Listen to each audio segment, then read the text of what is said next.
This show is produced by the Harwood Podcast Network. Hey there, I'm Cameron Harris.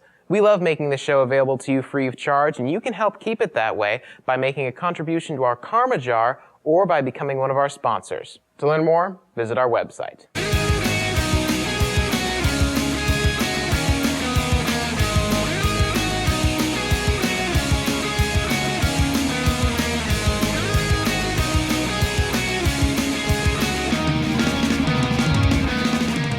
Hey there everyone, I'm Cameron Harris, and welcome to another episode of Serious Geek.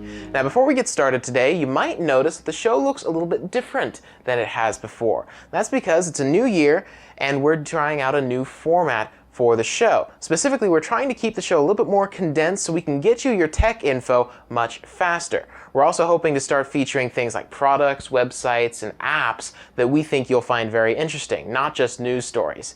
So with that said, let's get right into it. Here's the news for early January 2011. Starting off the news today with something of a breaking story. If you rely on your iPhone or iPod Touch's built-in alarm clock to get you up in the morning or get you to appointments on time, you might have gotten an unpleasant surprise in the new year. You see, ever since the iPhone's clock ticked over from 2010 to 2011, well, the alarms no longer function.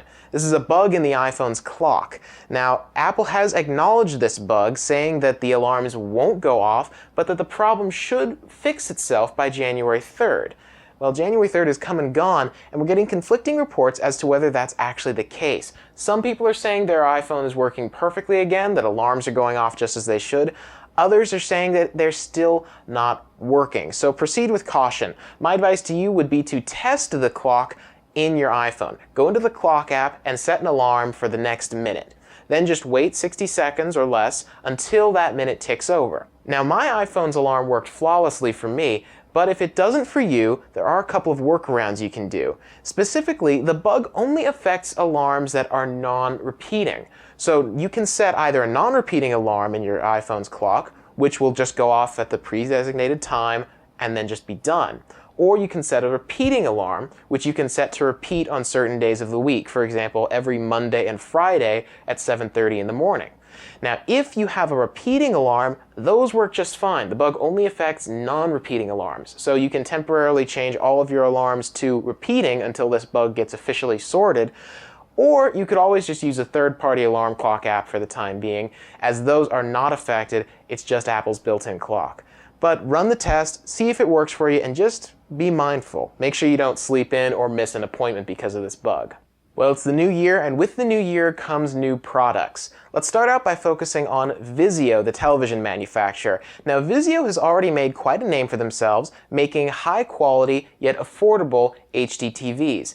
But according to a recent Rose Bowl ad that they ran, they're going to be breaking into a couple of new markets. Specifically, they've teased two new products. The first is called the Via Tablet. It's an 8-inch touchscreen tablet. And the second is called the Via Phone, which is a 4-inch touchscreen phone. Now, details are still incredibly scarce. We don't know what operating system they're running. All we really know for sure is that both will have front-facing cameras, the tablet will have an HDMI output jack, and the tablet will not have cell service.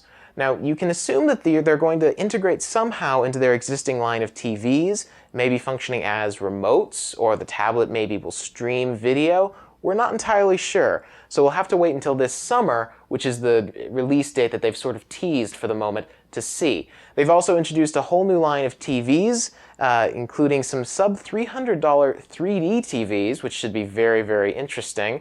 And they're going to be adding a whole bunch of new internet apps. So things like Pandora, Facebook, Twitter, they're going to be integrating those into their TVs a lot more this year. So some pretty cool stuff from Vizio. Now, moving on from the world of televisions to the world of SD cards. You've probably seen these guys before. You'll find them inside of digital cameras, camcorders, ebook readers, cell phones even, to add storage. Now, these guys at the moment use a specification called SDHC. Now, that's a type of SD card that has some limits to it. Cards can only be so big, 64 gigabytes, and they can only be so fast. Now, last year, they announced a new specification for SD cards called SDXC.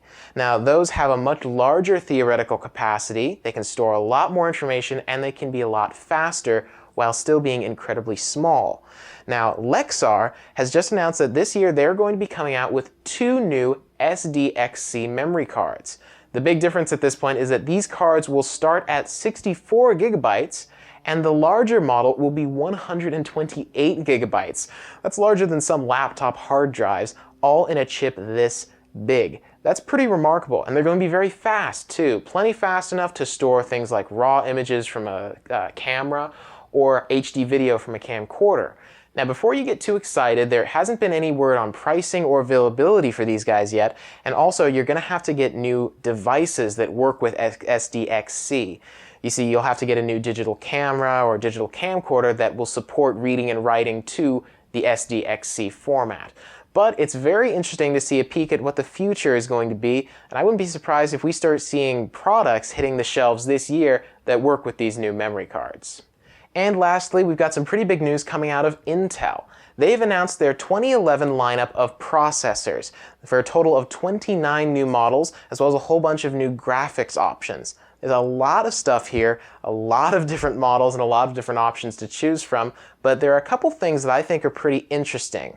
For example, a lot of Intel processors have what's called integrated graphics, where usually you have the processor, which handles all of the computational math stuff for the computer, and then you have the graphics card, 2 separate devices. The graphics card usually handles things like graphics for games, HD video, anything you see on screen, visual things.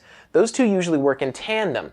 But for some computers, lighter weight machines, or particularly laptops, Intel has started integrating the graphics into the processors themselves. Now, that's nothing new, that's been around for a while. What is new is that these integrated graphics are typically very, very low powered compared to having a separate graphics card.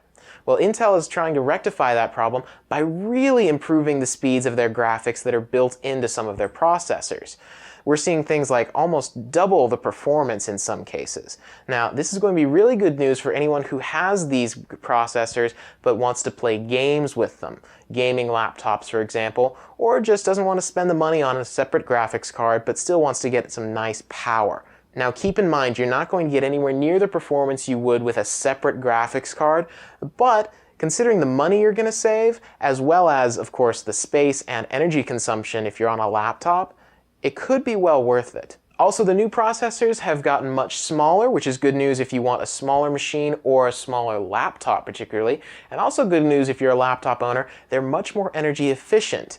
Not just in the processors themselves, but also in the way they control the entire machine. For example, if you have a laptop with an optical disk drive, the processor will actually completely shut down the disk drive, which is something that most processors don't do. Usually they just go into a sleep mode where they're still absorbing some energy. Now, they'll completely shut down that optical drive, which can really help your battery life. Now, for everyone out there who likes to buy their processors and build their computers themselves, you should be able to get your hands on these new processors very soon. And for those of you who like to get your computers pre-built, good news, you'll start seeing these processors in new machines very, very soon. Intel is estimating that over 500 new devices this year will be based on these new processors. So it's going to be pretty easy to find these guys very, very soon. And that's all the news we've got for you today. Very nice start to the new year. Happy 2011 to all of you guys out there. Now, before we leave, I want to remind you guys that you can find the Harwood Podcast Network on Facebook at facebook.com/HarwoodPodcast. You can get updates whenever a new episode of Serious Geek comes out, as well as all of our other great shows, of course. And you'll even get peeks at what's going on behind the scenes at the network, so definitely check that out. And until next time, be sure to visit our website at www.harwoodpodcast.com. Check out the Serious Geek show notes, and I'll have links to all the stories we talked about today. You can dig in a little bit deeper and look at all the individual models of the Intel processors if you want to. And if you have any questions or comments for me about the show, you can send me an email at cameron@harwoodpodcast.com. I'll see you guys next time. Until then, please geek responsibly.